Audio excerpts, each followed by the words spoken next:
तो जम्मू कश्मीर में केंद्र सरकार की जीरो टॉलरेंस नीति अपना असर लगातार दिखा रही है। खासकर आतंकियों का जो हिसाब है वो चुन चुनकर किया जा रहा है। घाटी को अशांत करने वालों के मंसूबे और उनके सरगना दोनों को ही हिंद की सेना न सिर्फ करारा जवाब दे रही है बल्कि खात्मा भी कर रही है। कैसे, इस रिपोर्ट में देखिए।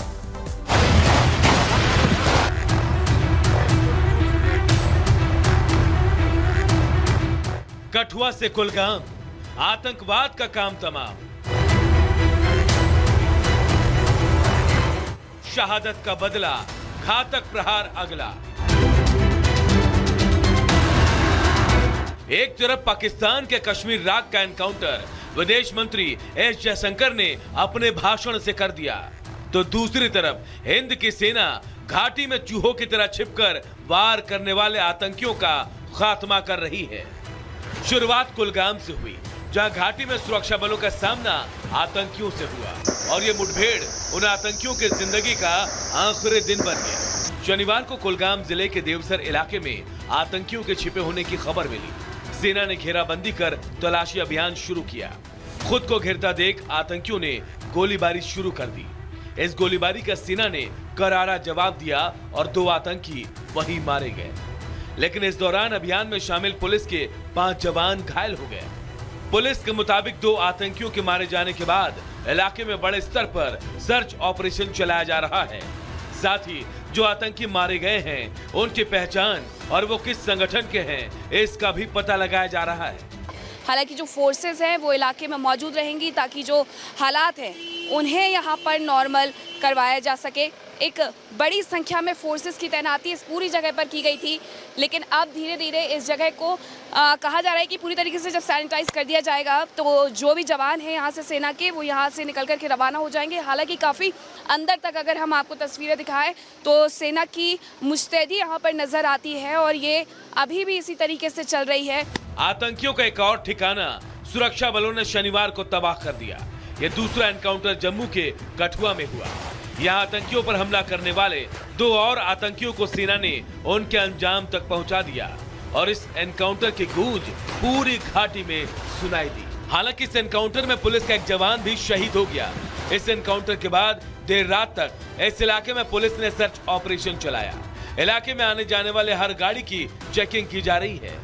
जम्मू कश्मीर में आतंकियों के पीठ पीछे वार करने से साफ दिखता है कि पहले 370 का सफाया और अब घाटी में शांतिपूर्ण चुनाव उसके अंत की शुरुआत है और इस शुरुआत से आतंक के हाथ कांप रहे हैं। Bureau report, Republic Bharat. और चलिए बढ़ते आगे, आपको बता दें कई बच्चों का अस्पताल में इलाज चल रहा था। देर रात हड़कंप मच गया। पूरा अस्पताल प्रशासन शिशु वार्ड के चक्कर काटने लगा। स्वास्थ्य विभाग के भी हाथ पांव फूल गए। अब कहां और क्या हुआ ऐसा जिसके बाद स्वास्थ्य महकमा थर-थर कांपने लगा, इस रिपोर्ट में देखिए।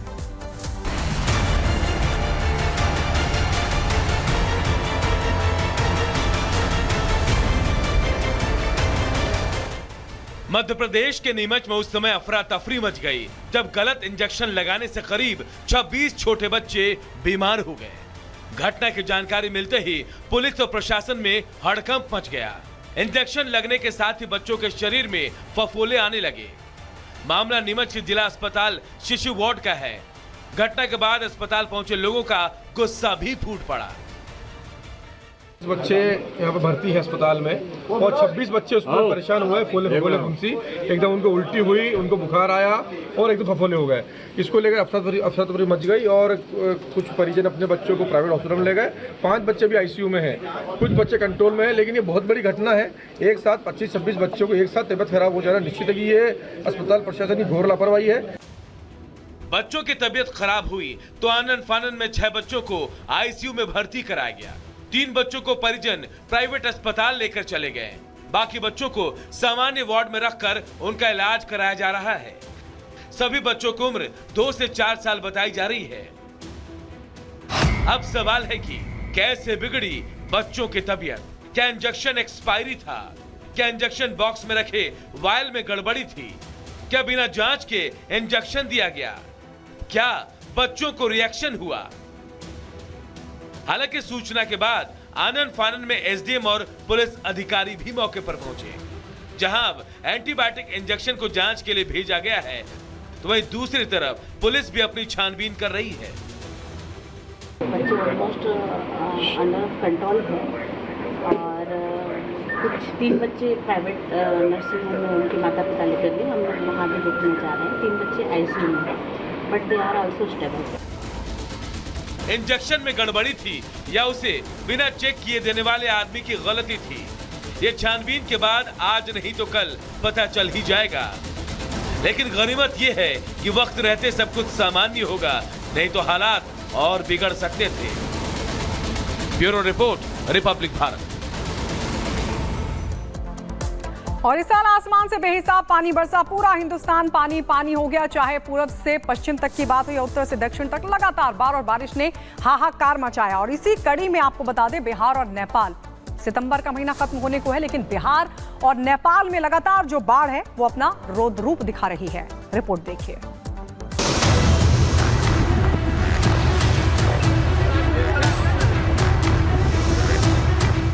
बाढ़ काल के अंतिम दौर में बिहार में कोसी नदी ने रौद्र रूप धारण कर लिया है। वजह है नेपाल के 56 जिलों में हो रही मूसलाधार बारिश, जिसकी वजह से नेपाल की सारी नदियां उफान पर आ गई है और इन नदियों का पानी अब बिहार के कोसी में आ गया है। अब कोसी भी पूरे उफान पर है। हालात ऐसे हो गए हैं कि कोसी नदी का पानी कई इलाकों में घुस गया है। बाढ़ से हालात और बिगड़ रहे हैं, लेकिन अब भी खतरा टला नहीं है, क्योंकि सता रहा कुशहा त्रासदी का डर। 55 साल का रिकॉर्ड तोड़ने की तैयारी में कोसी। 6 लाख क्यूसेक पहुंचा कोसी का डिस्चार्ज। ओवरफ्लो होकर पुल के ऊपर से बह रहा पानी, ऊपर बराज पर परिचालन बंद। इधर नेपाल में जल प्रलय की वजह से आए बाढ़ और लैंडस्लाइड की वजह से अब तक 59 लोगों की मौत हो चुकी है। यह आंकड़ा और बढ़ सकता है, क्योंकि लैंडस्लाइड वाली जगहों पर रेस्क्यू ऑपरेशन चलाया जा रहा है।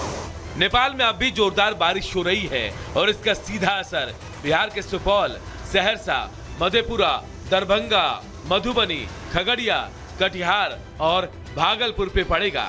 इन इलाके के लोग भी जलस्तर वृद्धि का असर झेलने को मजबूर हैं। कोसी में बढ़ते पानी के फ्लो को देखते हुए प्रशासन अलर्ट मोड पर है। जिलाधिकारी खुद पूरे हालात की मॉनिटरिंग कर रहे हैं। बाढ़ प्रभावितों को ऊंचे स्थानों पर जाने को कहा गया है। 2000 से अधिक सूखा राशन पैकेट तैयार कराया गया है।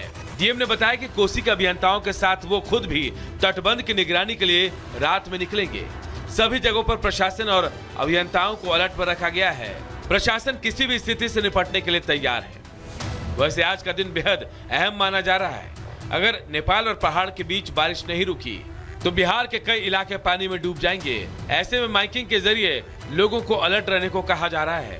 डीएम ने बताया कि कोसी के अभियंताओं के साथ वो स्वयं भी तटबंध की निगरानी रात में कर रहे हैं। सभी जगहों पर प्रशासन और अभियंताओं को लगा दिया गया है। प्रशासन किसी भी स्थिति से निपटने के लिए तैयार है। Bureau report, Republic Bharat.